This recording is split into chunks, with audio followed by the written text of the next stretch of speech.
Ladies and gentlemen, friends and colleagues, I have to confess, after all these years, I'm a bit nervous at the beginning of this kind of talk, seeing all these colleagues here and already anticipating the critique of what I'm going to present. Thank you very much for presenting me this way. Listening to you, Oliveira, came into my mind one reason why we academics like to travel so much is we get introduced and applauded in a way we would never get it at home. So there is certainly a deeper reason behind it. If we would have met 25 years ago in a conference on democracy, the title would not have been what is democratic resilience, not democratic resilience in challenging time. It would have probably have been a title such as Democratization of Democracy. But this was 25 years ago, and as we know from Bob Dylan, the times they are changing. And now we are talking about crisis of democracy, talking about democratic erosion, backsliding, or the title of the book of my good friend John Keane, Life and Death of Democracy. I don't think we are already at the death of democracy, but we are living in challenging times. There is no doubt about it, and when I was preparing this lecture, this presentation to you, I was thinking, how can I end my presentation with hope? And I'm not sure I will be successful, but normally it comes up when you are talking and presenting your humble thoughts. And this is a cognitive map which will lead me and so lead you through my talk. I will talk about backsliding of democracy very briefly because we have seen hundreds of books on democratic backsliding and crisis and so forth. We are now increasingly talking about democratic resilience as well. And as one of the speakers already said, politics is to some extent expecting that we deliver some thoughts which can be transformed in political strategies to implement what is useful for democracy. So first, backsliding of democracy. Second, very briefly, an academic exercise looking back at the democratic wave, the third democratic wave. I will look which paradigms did we use in order to understand better what is happening if political regimes are transforming. And then, of course, what is democratic resilience and some kind of practical, I'm hesitating to say practical, but more concrete advices, how can we strengthen democratic resilience. As I already have said, if we are looking to the book market, there is no doubt at all that there is a kind of crisis. These are turbulent times for democracy, and I tried it once to look at the internet with 5 or 6 different European languages. It doesn't take you longer than 5 minutes to present such a tableau of books on crisis of democracies, how democracies die, democracy in decline, and so forth. And a book which is here in the right lower, does not, it works. Don't work with the screen. Okay. So I don't really need it that much.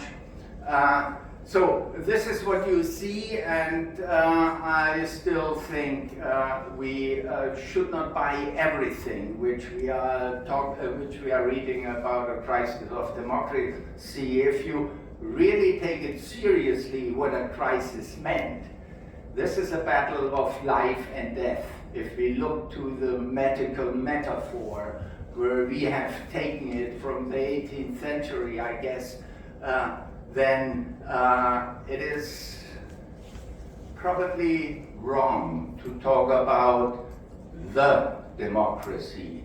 There are quite different forms of democracy. The United States is not Sweden. Finland is not Hungary. There are quite different types of democracies which are differently prepared to face this challenge.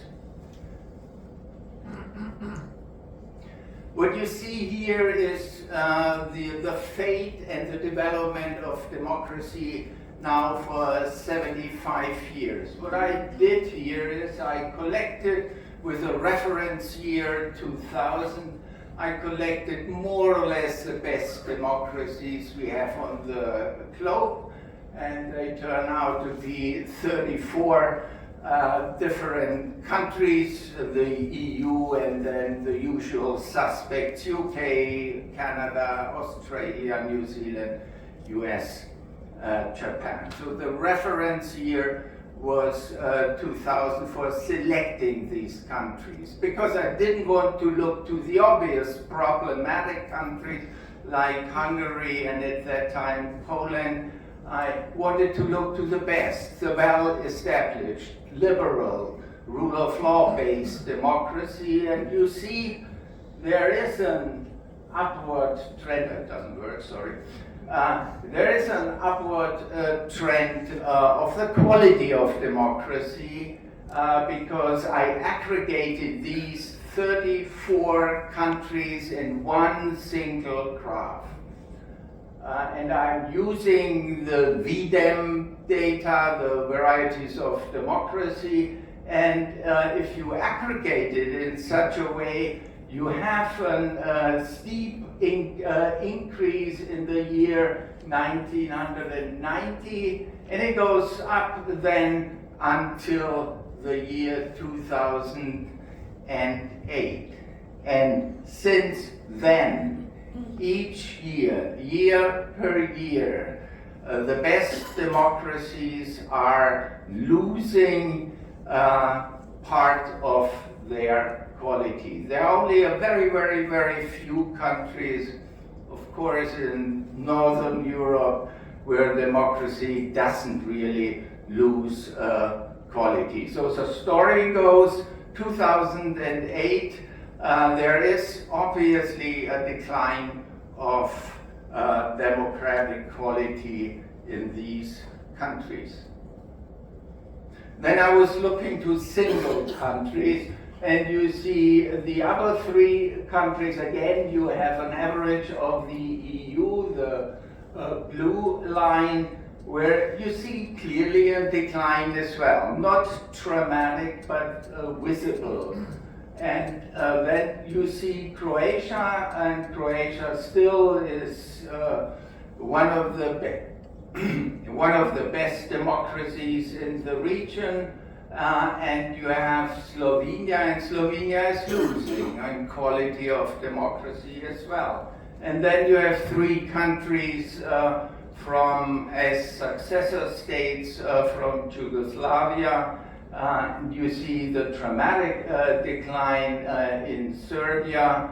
You see an upward trend for Montenegro, the orange line. I was told yesterday in conversation, this might be a bias of those evaluators, probably some of you, which have evaluated the democracy of Montenegro. So you have a mixed picture, and there is not such a clear decline if we look to the exception. I see now the exception here is Montenegro.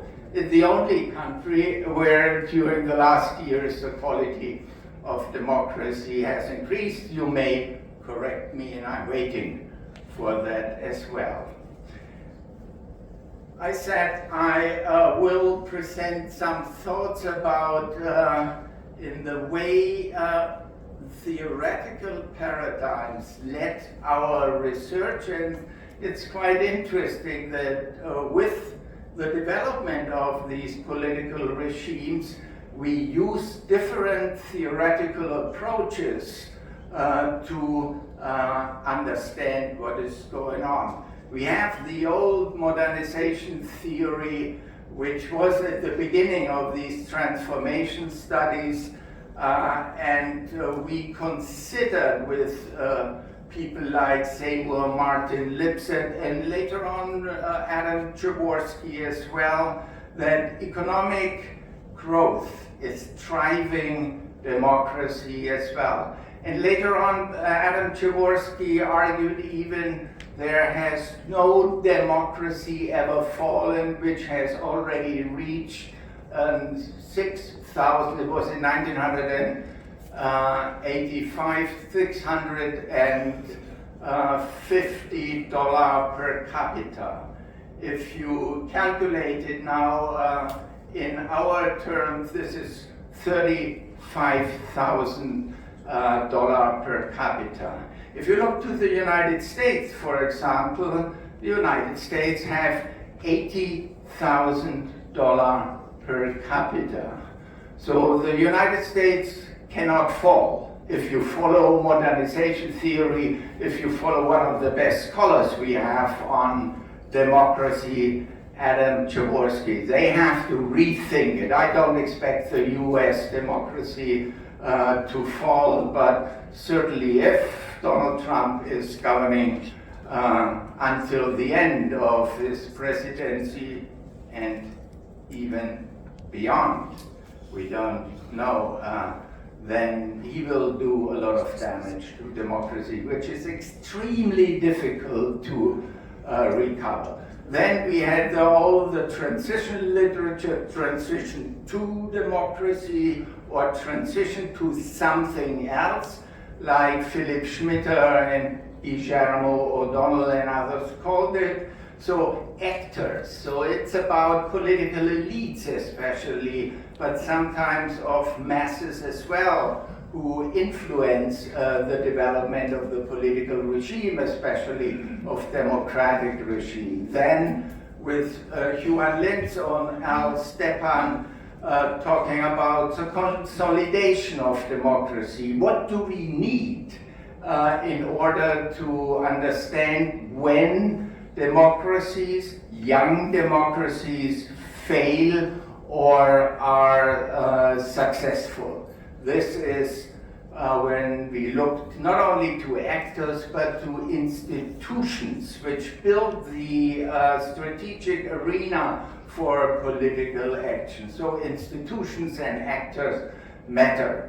And now we are talking for sometimes about regression, and then we are talking about who are the autocratizers, who are the political actors who are driving the crisis of democracy, who are driving a regression back to some kind of authoritarian regime. And finally, resilience, where we now try to combine three different factors. First, institution, the political arena, then actors, but third, I think we have to look also to functions. Which functions have to be fulfilled that democracy is resilient and can defend itself? I think I need some water. I'm sorry.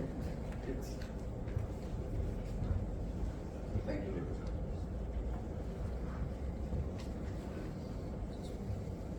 So finally, I come to the point where I want to explain what is democratic resilience This is the first definition, and the definition is, it is the capacity or ability of a system to do three things: to withstand the challenges, to adapt to new circumstances, or as in the case of Brazil or Poland, to recover from phases of democracy where the democracy was damaged by the way the country has been governed. And disturbances and stressors have to be worked on, have to be adapted, have to be at least be compatible with democratic rules. So democratic resilience is at least are two things, has a double meaning. It is analytical and a descriptive term, but it's also a term where we can see where are the entry points for strategic action for democratic actors. So here is simply again, here are the building blocks for a concept which is more than a definition, but is certainly less than a theory. So we look at basic functions which have to be fulfilled by a political system or political regime. We have to look to the specific structures and which role these, if I talk about structures from a political science point of view, then it's very often institution. It's about institution, and I think we can reopen the old discussion, which is a better regime for democracy, parliamentary systems or presidential systems, because in such a speed now for the last 5 months to dismantle the mental and institutional infrastructure of democracy as we see it now in the United States is something which make us to rethink the question of the specific form of an resilient democracy in turbulent times. So we are talking about systems, therefore we have to connect these building blocks, institutions, actors, and functions in order to understand in which way these three different spheres are influencing each other.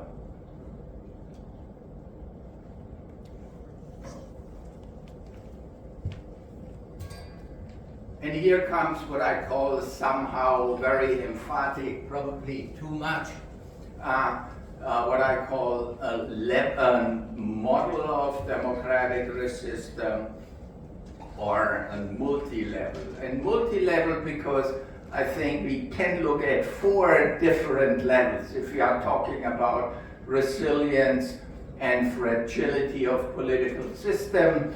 This is familiar to you. We should look at the constitutional powers, executive, legislature, and judiciary. And we should look to the main actors, still the main actors, despite all the problems political parties are confronted with. We have to look to the development of the party system, and what we anyway do, or at least we pretend to do, to look to the civil society. And civil society is not only the nice and good things for democracy, you have to look to the dark sides of civil society as well. And if you look across Europe and to the United States as well, you see many xenophobic, racist, and right-wing organization. I'm hesitating to say civic organization, but social or societal organization. And the last point I want to address is political community. In these 4 arenas, political arenas, the fate of democratic resilience will be decided to quite a large extent. And if we are talking about turbulent times, then we know there are different attacks, and these four attacks coming from the corners are certainly not the only one. And if you're doing a specific analysis on a specific country, you might have different challenges which are highly relevant or less relevant for a democratic system. Here I'm looking very much at highly developed countries. This is in the public discourse somehow more disappearing than 5 or 10 years ago. The climate question, then it disappears in political discourses behind economic problems, behind social problems, and this is especially also something more progressive parties have to grapple with. And we have war again. And not only war, the aggression of Putin's Russia on Ukraine, you have a response which worries me quite a bit. We are thinking now again only on rearmament. We are starting an arms race. We are spending more and planning to spend more and more money for arms, and forget about to think about alternative ways as well. Maybe not alternative ways, but complementary ways, meaning there will be a life after Putin, and even if we have to live with Putin for a longer time, it is not a solution against a nuclear power simply to rearm your armies. And then we have, this is certainly something here in the region, but not only in your region. If I talk about nationalism, chauvinism, or chauvinist nationalism, ethnic strife, this is something which is expressed in many political regimes at the time, expressed by right-wing populist parties, which are problematic political actors to some extent, and to a different extent in different countries. And I already were talking about in my definition about the forms of resilience. They have to withstand. They have also to drive adjustment, to adjust to new circumstances. And then in case when you have a double change in government from a democratic to a more authoritarian back to a democratic system, then you have to talk about how to recover the damage which has been done, not only on institutions, but on the behavior of political actors, of the behavior of voters, so to say, the mindset of the people. And then the function of resilience, this is what one could, in system theoretical terms, what one could call the output and the outcome of politics and policies.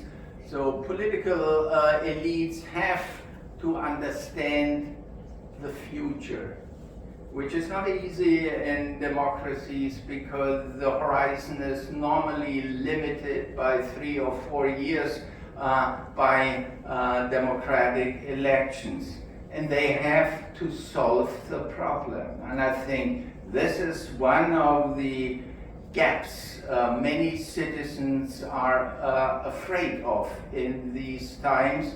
And then again and again and again, they have to decide fairly, fair in the sense of roles. There must be, at least in the perception of the people, just relations, and the burden which we have to shoulder the next years to come has to be distributed fairly among different classes, and not again that the lower classes will carry these burdens. This will undermine the belief in democracy.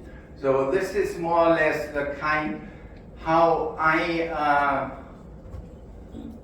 frame my perception and my analytical view if I'm looking at political system and how resilient they are. I leave this out, and here, as I have already announced, here are coming some ideas about strengthening democratic resilience on these 4 arenas, 4 levels of the political system. Certainly with the globalization which we have seen up to now there is a certain stop of at least try to stop globalization. There is a shift of competencies from the legislature to the executive. It has very much to do with the internationalization of policy making, of joining supranational or international organization. And these organizations are not parliaments and parliamentarians normally, but very often simply governments. And it is not easy for the parliament to control these executives. And what we see now in the United States, for example, but not only there, it is the important function of the judiciary. It will depend very much, not only on the voters for the midterm election in the United States in 2026. It will be quite important whether the courts can stop this kind of anti-democratic politics and policies which we are seeing now from the White House. And then it will be important whether the executive accept the rulings of the courts. So the courts will play an eminent role. Even the courts are not the most democratic institution, we know. They don't have a representative mandate in the classical sense. So the judiciary will be one of the most important institutions in systems like the United States, but not only there. And Poland is an example how different it is. If you have a judiciary which was stuffed by the more authoritarian government, by their own friends, colleagues, that how important and difficult it is to regain neutral courts. I was talking about the democratization of democracy. Even we are talking now about resilience of democracy. We should not forget that a kind of resilience can be innovation as well. And that if there is a crisis, if we really can use this term of democracy, then I would say it's a crisis of representation. Representation, especially in a substantial way, meaning representation of interest and values of the people. The people must recognize themselves in the political elites and the decision making. Party system, and I already said, I consider, despite all these amazing, I'm not sure if I can success, the amazing activities of the student movement in Belgrade. If you want to be, and if you want to have sustainable political success in our highly developed system, movements are not enough. You need long-standing, well-organized actors as normally political parties are. We have a discussion now in Germany, we should ban this AfD, which is a tough right-wing, xenophobic, racist party to some extent, not completely, just to get you a number. This is the strongest opposition party. They gained 20% of the people. And now especially the progressive parties, the Greens and the Social Democrats, are very much pressuring for an initiative to get it finally to the Constitutional Court. As lousy as party AfD is, I think we should not ban political parties. This is an undemocratic mean to achieve democratic ends. But I consider it as the famous constitutionalist, probably one of the most famous constitutionalists of the 20th century, Hans Kelsen. He said, don't ban political parties. You are using the same authoritarian methods they are using. But you have other constitutionalists, they say exactly the opposite. Do it. Use the same instrument. Use fire against those who are setting fire on democracy. This is now one of the pressing discussions in public discourse we have in Germany, and it is very difficult to ban a political party, and probably Anglo-Saxon Democrats cannot understand it anyway. But we have this discussion, and it will not leave us. But such a court decision takes you 3 years, and it's completely unclear how they will decide. They will not easily ban parties. We had two examples in the early 1950s where parties were banned, but other examples were where the Constitutional Court did decide not to ban. And then you have an legitimacy gain of these parties, which is quite incredible. So, sorry for this German excursion.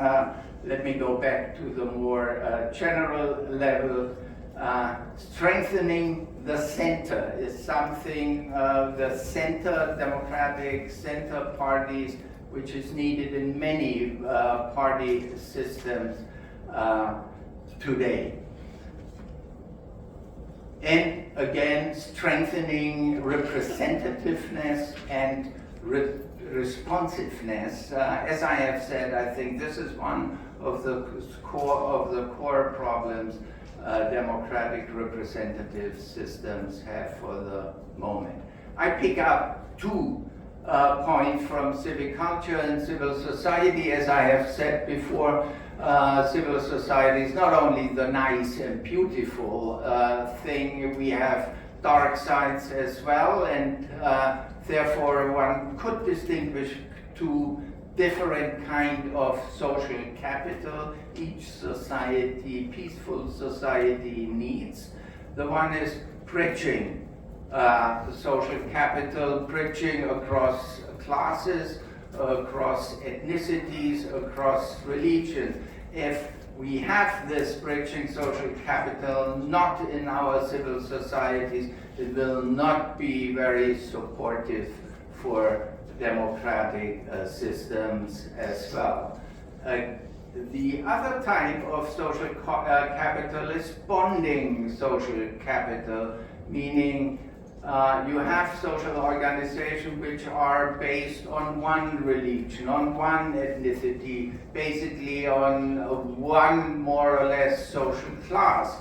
Then you fragment the society, and this is a problem we see at present. Therefore, I remind us to the schools for democracy, as Alexis de Tocqueville has called these kind of social organizations where we learn to forge compromises.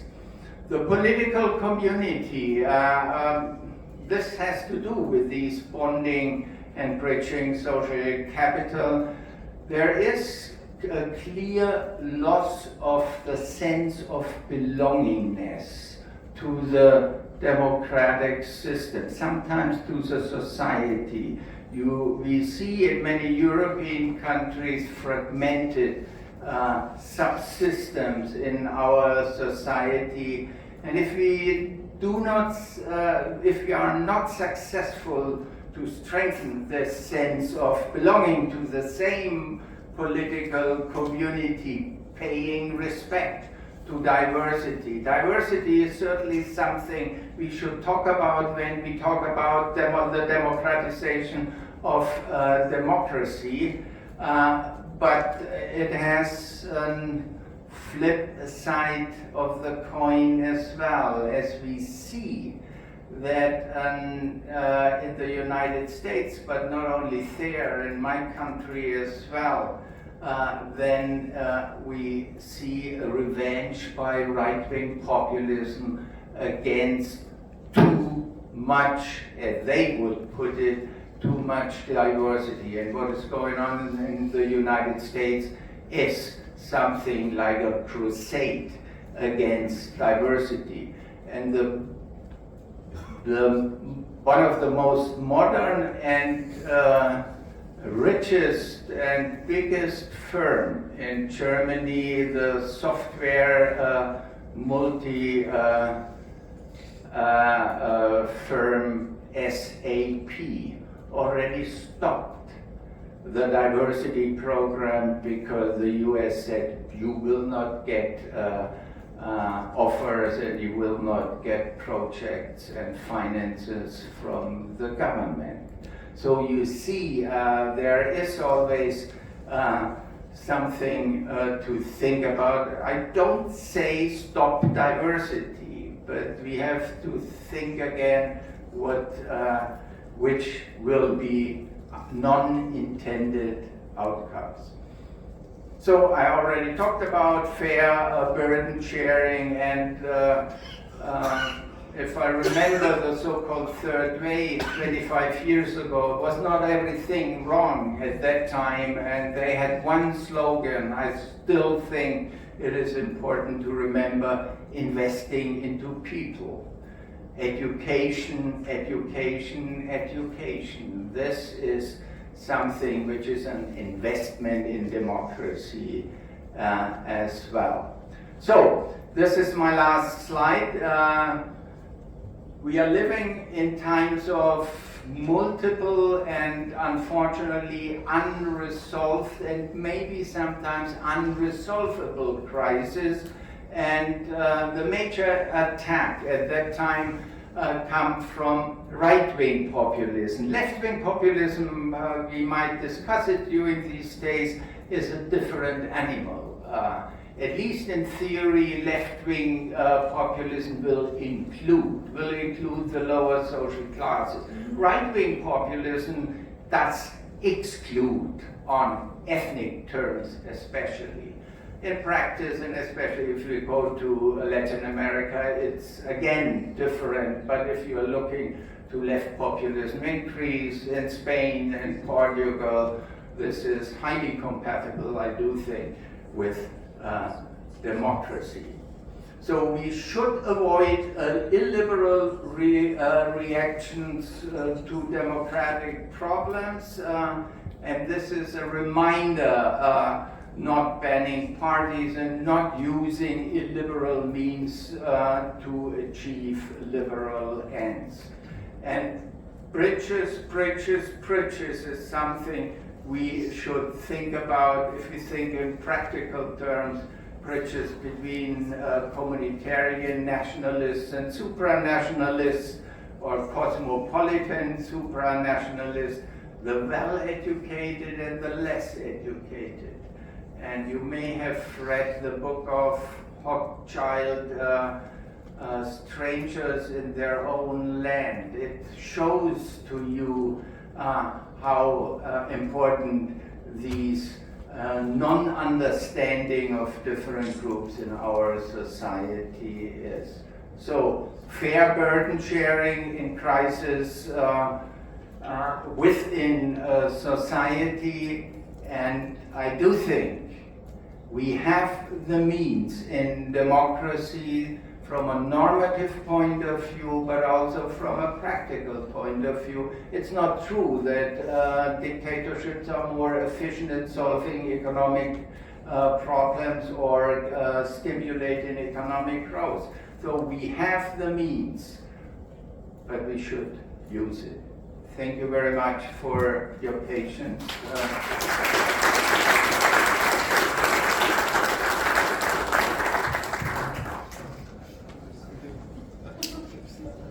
So what happens now? Do you want to questions maybe? Or, yeah? I'm here. Okay. So we have some time for questions and comments. If anyone would like to say something.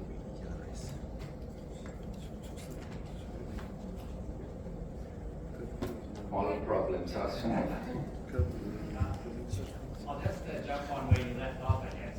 You emphasized that we have liberal means within democracy to, am I not loud enough? You emphasize that we have liberal means within democracy to solve our problems, and you emphasize bridging bridges between different parts of society. Just wondering what you think the next step is, right? So, building bridges across the menu, let's say, across society strengthens them, but how does that help them challenge the elite and actually change things? What is that next step? Can you repeat the last thing? I did not really get it. So you emphasize that if you build bridges across different parts of society, then you strengthen society, right? But of course, just strengthening society doesn't solve the next step of the problem, which is challenging the elites. So what is that mechanism that is within democracy for a united society to challenge the elites? Because the most obvious answer to me is the illiberal one, where they use force. But I'm hoping you have something more optimistic in mind. I'm not sure if we have to challenge the elite. We have to control them, and we need them.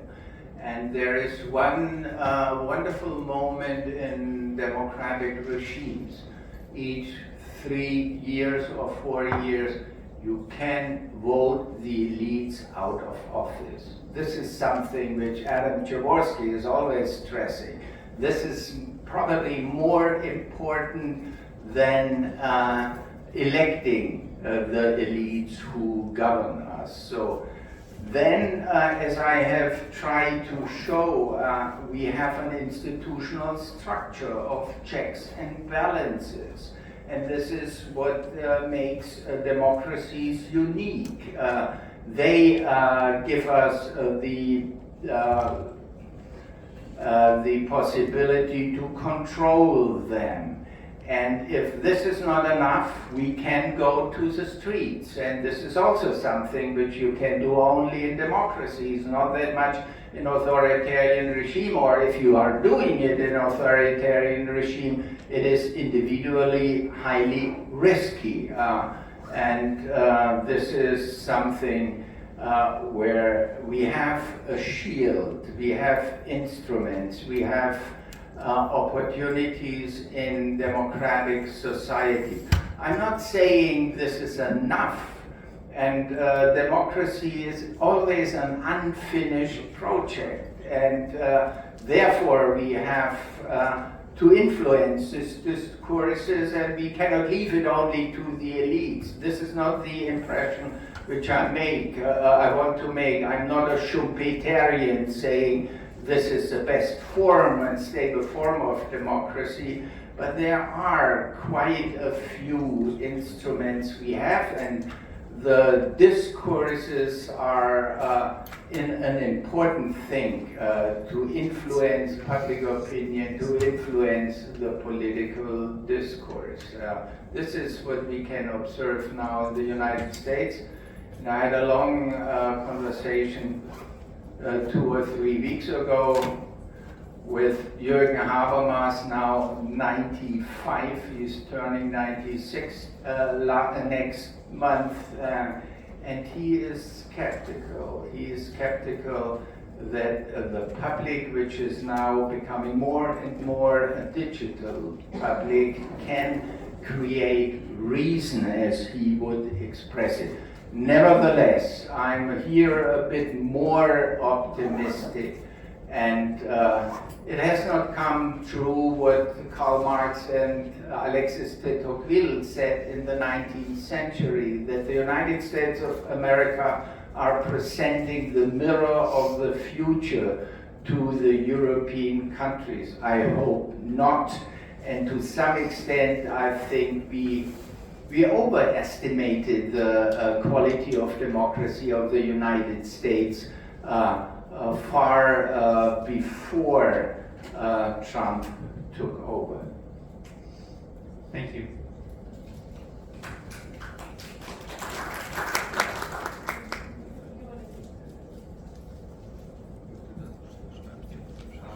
Thanks so much for this really interesting talk.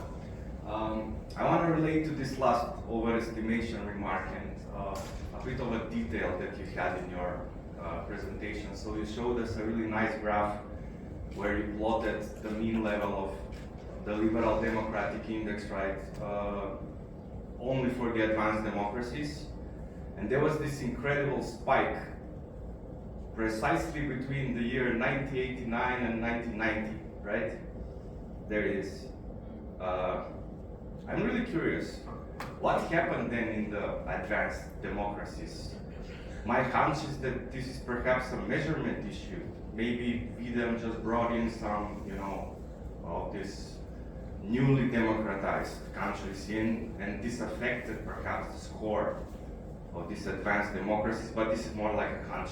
I don't know the specifics of how Videm does this, but this is a notable kind of spike that really also determines how we understand what's backsliding across these 70-something years.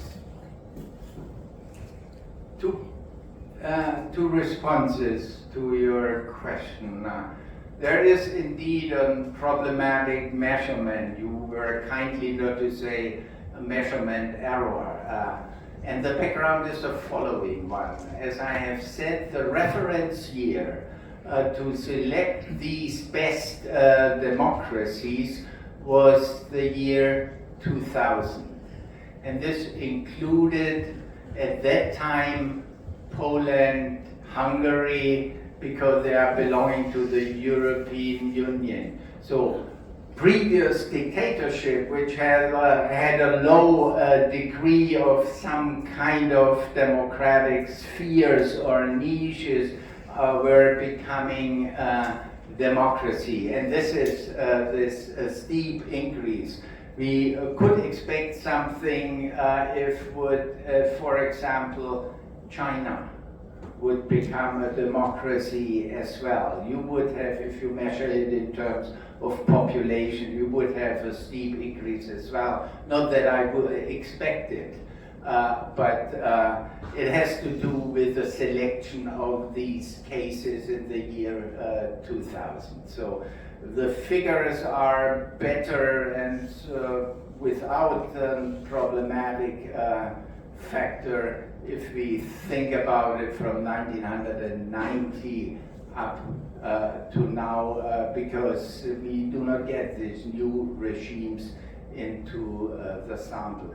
The second point you may have in mind is these VDEM data are produced by experts along a code book, a long code book, that thick, where the evaluators are evaluating the different country cases along this code book. And these, as much expertise these evaluators have, they are influenced by the general climate of political discourses. So we are now living in a time of skepticism about democracy. And this influences these experts judging on the democratic quality. And after 1990s, we were in an overly state of being optimistic, calling Russia kind of liberal democratic system under Yeltsin complete nonsense, I do think. So these general discourses influence our judgments in an overly sometimes optimistic and at that time overly probably negative point of view.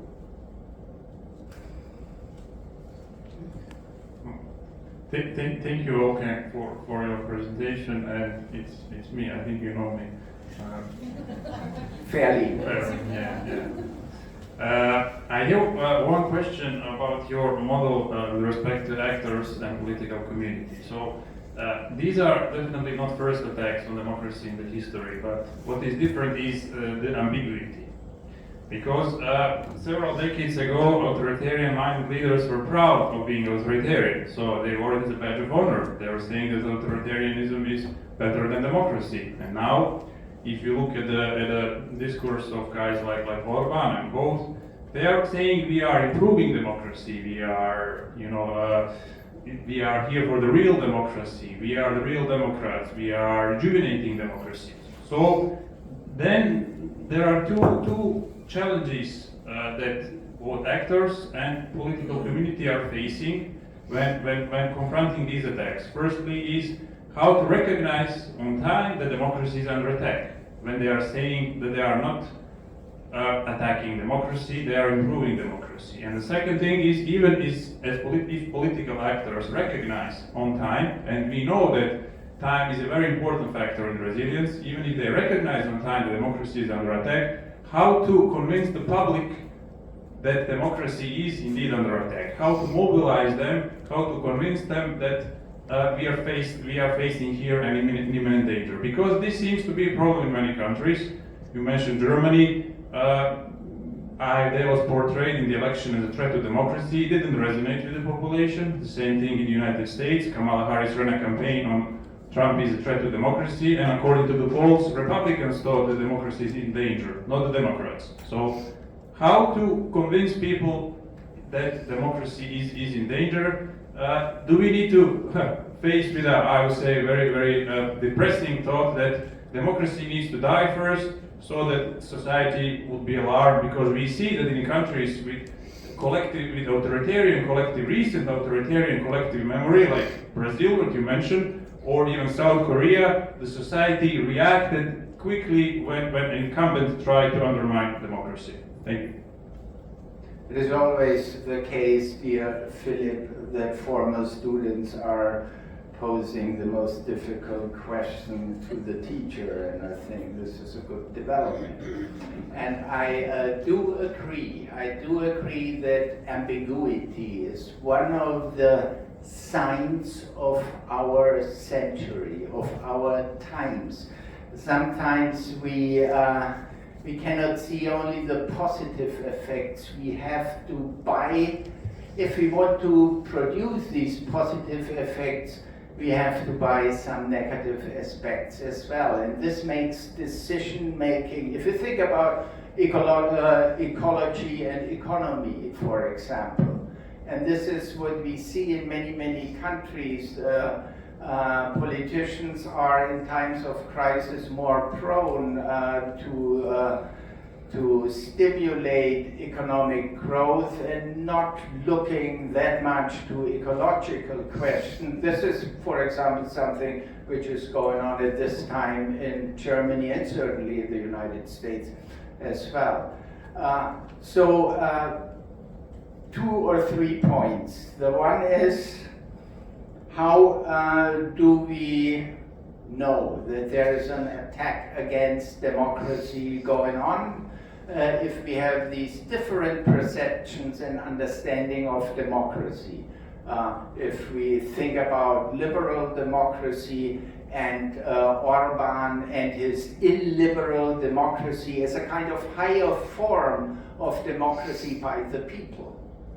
I think we have to clear in our normative concepts. We know how we define and how one can define, or democracy is defined, and we have different indicators to look at, and we have to engage into the discussion whether this is still the best democracy we can think of. But if you are living in these higher forms of illiberal democracy and people can be arrested without proper reason, the public opinion is completely biased to the government. It's not that difficult with our ethical arguments to argue this is a kind of camouflage, this is a different form of government, and it has to prove that it's better for the people, the rights of the people, the freedom of the people, than their own concepts. To the more important and even difficult, very difficult question is how to convince the public that we should keep a democratic standard. I think I already mentioned that output and outcomes, which does not appear very often in our democratic theories, are immensely important, that the people accept these governments. If the governments cannot solve the problems, then the people look to other political forces, political parties. And this is what I think is going on in many countries of the Western world, not to talk about more dubious forms of democracy. So outcomes is something quite important, but not at each cost. Outcomes have to be achieved through the institutions and rules, a priori fixed, democratically fixed, and then to some extent the decisions and the output, not the decision, sorry, the output and outcome is to some extent contingent, but we have to keep firm these institutions which incorporate certain values of at least 2, sometimes 3 principles. Freedom, equality, and solidarity. And if I read your excellent articles in the last time, then you come up with something I have not thought too much about it, and therefore you should give it in your presentation. Counter-narratives. If you have these kind of narratives, as Orban is propagating, he's not saying, unfortunately, this is a bit authoritarian. He is saying this is a better form of democracy. Then you have to come up with counter-narratives. But these counter-narratives cannot be only theoretical. They have to be a practical result, and the practical result is effectively and fairly solving political problems. This is certainly not the only solution, otherwise I would be not a poor professor.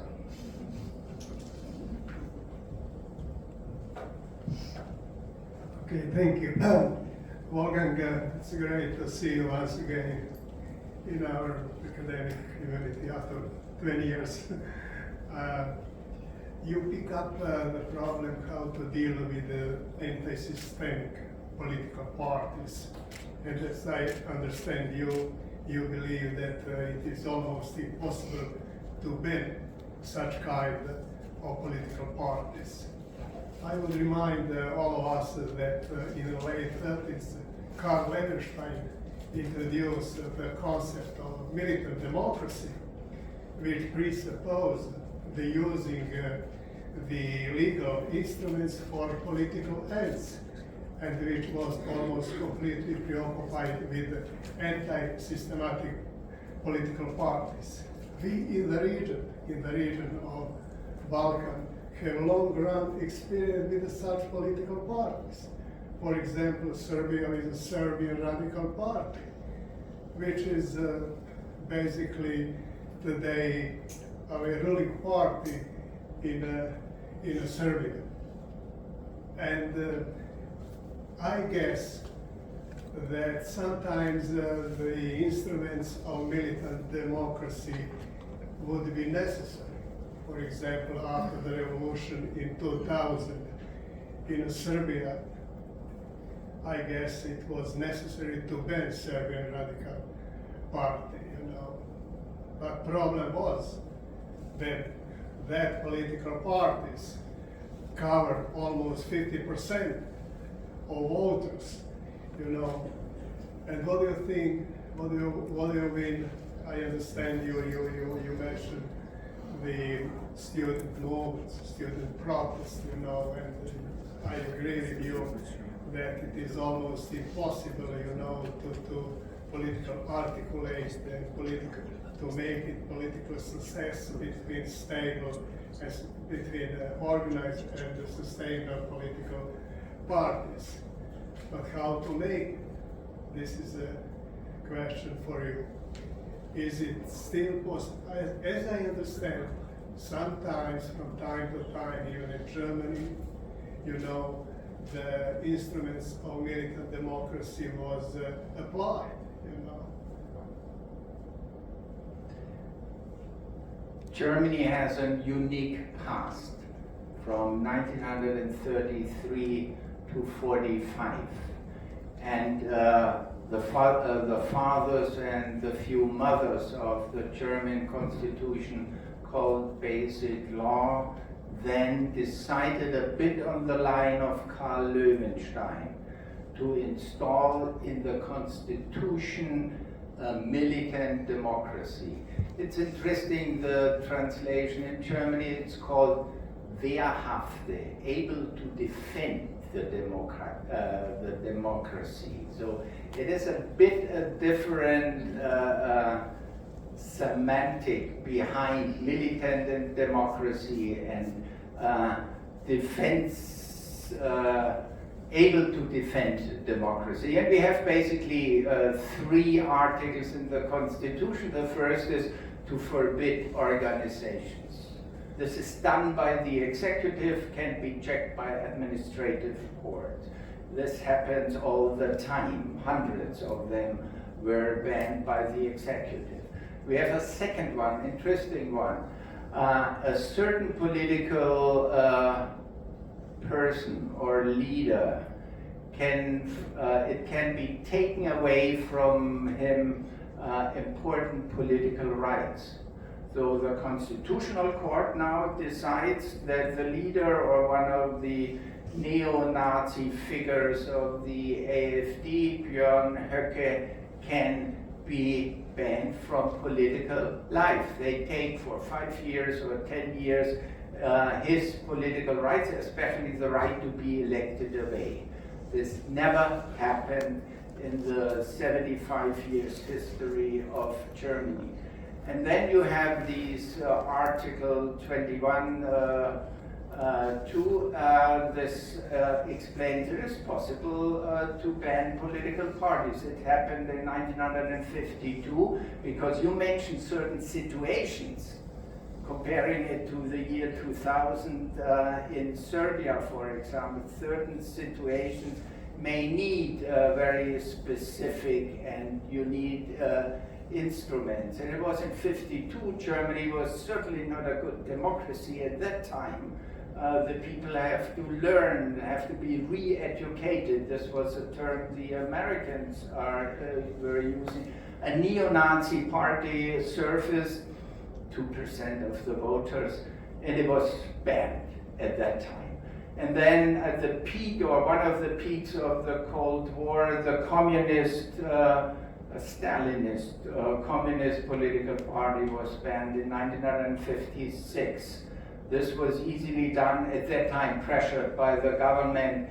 Now the Constitutional Court is much more immune against this pressure from the government.